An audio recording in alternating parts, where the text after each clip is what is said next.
Hi there and welcome to Hyundai Power Products. My name's Adrian and today we're going to look at this HYB5200 leaf blower. So I'm going to open the box, lay the contents on the table so you can see exactly what you get, and after that we're going to go through the basic assembly of the unit. So as you can see, we've got the basic backpack unit itself here with its trigger and assembly connected. Two-stroke mixing bottle, we'll talk about that a little later. We have two of these straight tubes, one tube with a narrow end.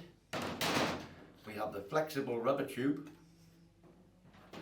two Jubilee clips, they're going to come in conjunction with that, some tools that you're going to need for assembly, and finally the user manual. Now I do strongly recommend that you read the user manual thoroughly before use. So the first thing I'm going to do, just remove this wing nut and bolt from the trigger assembly. We will be putting it back together afterwards. So now, of the two tubes, you can see one has this shaped connector on the end. We're going to put that one to one side, and this one has a circular connector with serrations on it. This is the one we want.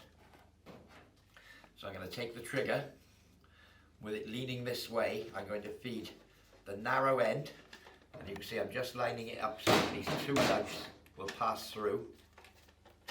There we go.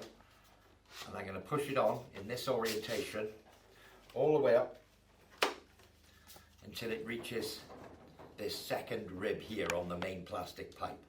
So that's the position we need to be in. I'll just pop the bolt back in. And I'm not going to tighten it down at this stage, but I'll just nip it into place. So we may want to rotate this handle as we assemble it. Okay, so that's step one. Step two, we have the flexible pipe. It has a large end and a smaller end. The large end is going to go on the unit itself, and the small end is going to go onto here. On exactly the same note, we have a large Jubilee clip and a smaller one. So if I take the smaller one, I'm going to pass it right down over there onto the end of my handle, and I'm just going to push the flexible tube into place just on there like that. Then I can run the Jubilee clip over the top into place. I typically put the Jubilee clip on the underside here, and then I can use the screwdriver that's been provided and tighten up that Jubilee clip. Okay, I'm not going to tighten that right up at this stage. Could just get it a little bit more square. Okay, straighten that up. So again, much the same setup. The larger Jubilee clip, I'll just push it over there first, out of my way. May need to loosen it slightly. Then I can take the rubber tube, gently slide it over the top. Again, I'll pull this clip back down over the top. Oh, I've unscrewed the clip a little bit too far in this case. Not to worry, I can just reassemble the clip. Screw popped out at the last moment.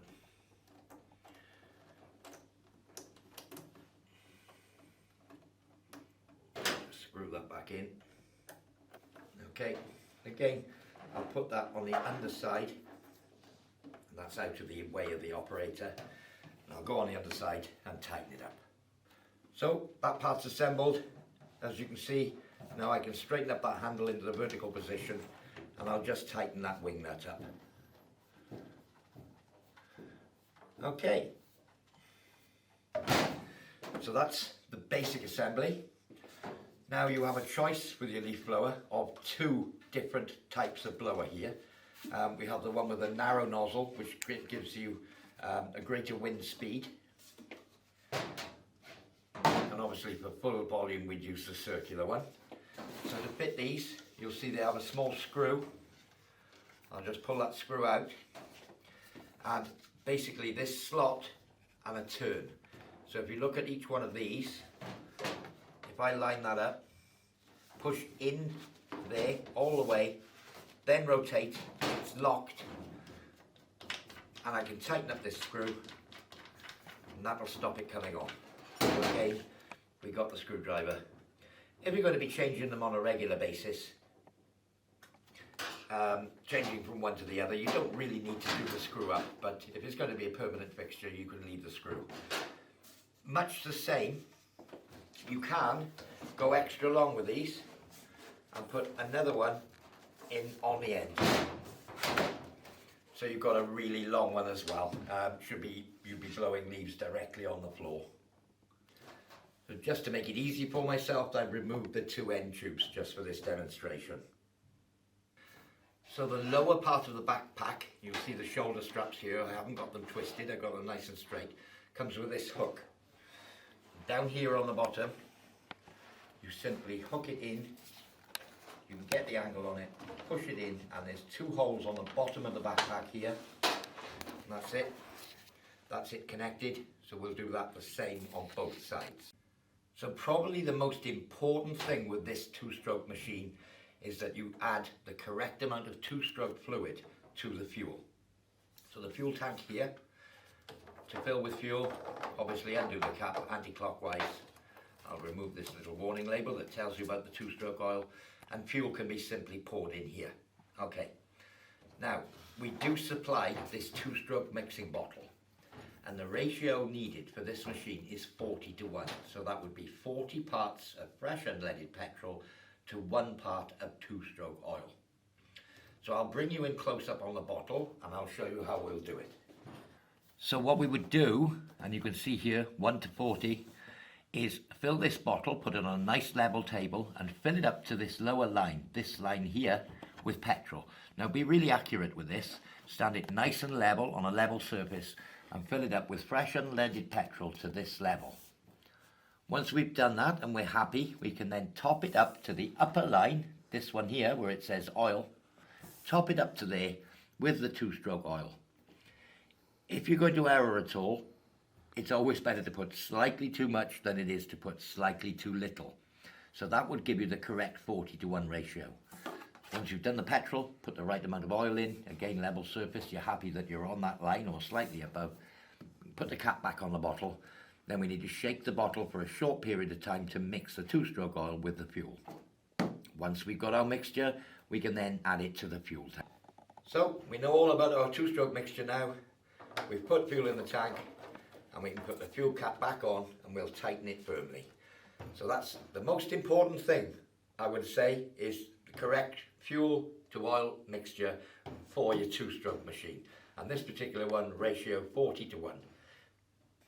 So on the engine itself, we have the recoil start, we have the choke lever, and up underneath here, we have the fuel primer. We'll talk about that in a moment. And then if I come across, on the trigger assembly itself, we have the on-off switch, we have the throttle, and we also on this model have a throttle lock. So it'll lock the throttle in position, so it continues to blow. You don't have to keep holding the trigger. To release it, simply push that down. You can have the handheld trigger, or that will lock the trigger in whatever position you like. So I'm just using the screwdriver here to point to the primer bulb, which is here. Very difficult to get a photo shot of, but as you can see, I can get my finger in there quite easily, and I would push this primer probably several times from an empty fuel tank until I feel a slight resistance in the primer bulb, and you will see fuel in the primer bulb. So that would be fuel primed to the carburetor. So the other thing of note we said on the engine, choke lever. From a cold start, we'd have to lift the choke lever up. So we prime it, put the choke on, then we go to the finger switch here, turn the engine on, and then start the engine using the recoil. Once the engine is started, we turn the choke to the off position.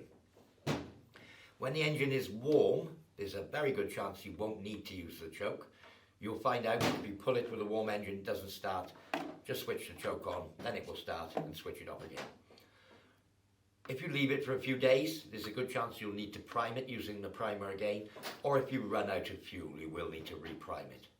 And that's basically the starting procedure. So back to the trigger assembly. To stop the engine at any time, flick the red switch back and that will stop the engine. And as we talked about earlier on, throttle, if you want to lock the throttle, that will lock it in position. Take the revs off, just push that lever and then switch it off. So as you can see, straight out of the box, this sits nice and high on my back. But even though I have a bit of a belly, I think there's a little bit too much room for me in here. So yeah, I mean, it does cater for all shapes and sizes, and it can be made quite small. So I'm going to adjust the waistband. Quite simple to adjust, really. A little bit more on that one now. Once you've done this once and got it ideal for yourself, obviously you can adjust it from time to time, but once you've got it, you've got it. There isn't really a simple way to do this, but it's only one of those initial things you have to do when you first get it. So making sure we got no twists. Perfect. And we're ready to go. So typically what I would do is put the machine on the floor, start the machine, put it up, throw it on my back, clip up the belly button, and away to go. Well, there you are. That's your HYB5200 leaf blower. Well, I do hope you found this demonstration useful. For more information on this or any of our other products, visit www.hyundaipowerproducts.co.uk. I've been Adrian, and thank you for watching.